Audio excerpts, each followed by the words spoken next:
Hello again. So this is not sleep update number 3. This is just a brief video that I felt I should record because I'm making an important change. In the course of trying to fix my sleep apnea, there have been a number of things that have come up that could be contributing to my sleep apnea or could be an important factor in it. One of those things is allergies. I didn't think that I was a person who had allergies, but I also didn't think that I was a person who had sleep apnea, and it turned out that I was very wrong about that, and that I did have sleep apnea. In a similar manner, I apparently have allergies. I was tested recently for environmental allergies, and it turned out I was positive for 14 different things. None of the things came back as severe allergies, but they were positive nonetheless. So I started immunotherapy using these drops. Every morning I wake up and I put 3 drops under my tongue, and I let it sit there under my tongue for 2 minutes until I swallow. That has gone smoothly so far, mostly.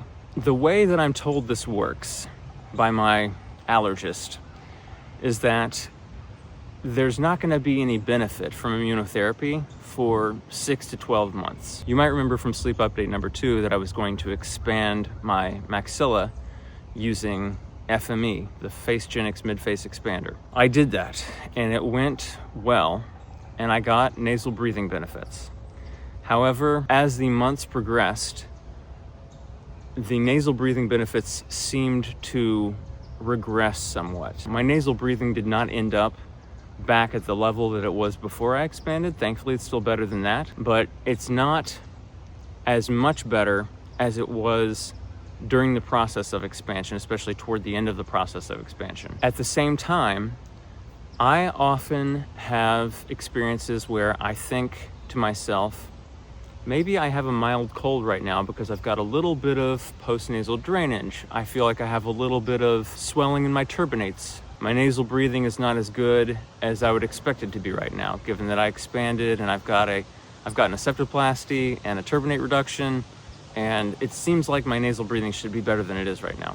This is when allergies emerged on my radar. I am going to pursue double jaw surgery. That is coming up in probably about 8 months, 10 months. The problem is that the quickest your body can adapt to immunotherapy and actually get you the benefits of immunotherapy is apparently about 6 months to a year. I don't know whether I'm going to get any of those benefits before I have gone through my double jaw surgery and the recovery process from double jaw surgery. I think right now it is not worth mixing things, especially when one of those things is a big surgery and a probably pretty difficult recovery from that big surgery. So I have decided to discontinue immunotherapy for now. The risk of this is that if I would have had nasal breathing benefits from the immunotherapy as I were recovering from double jaw surgery, then that would be a big plus. And it's possible that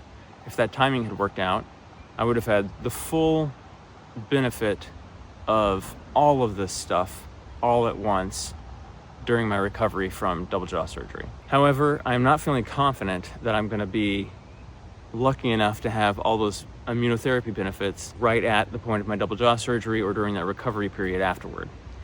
Therefore, I've decided to stop immunotherapy and pick back up with it later after I'm recovered from double jaw surgery if I have any issues with my nasal breathing at all.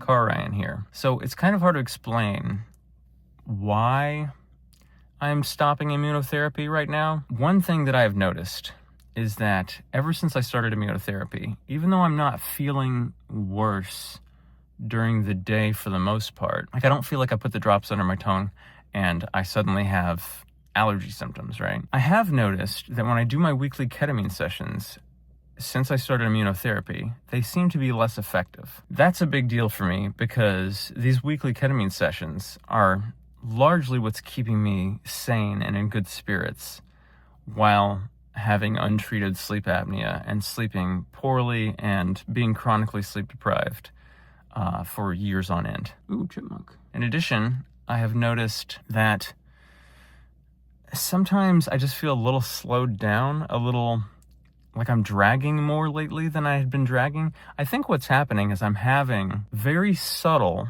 allergy symptoms or an increase in fatigue or something since starting the immunotherapy. And I've decided to keep things simpler, cleaner, just pause on the immunotherapy until I'm done with double jaw surgery, and that's in the rearview mirror.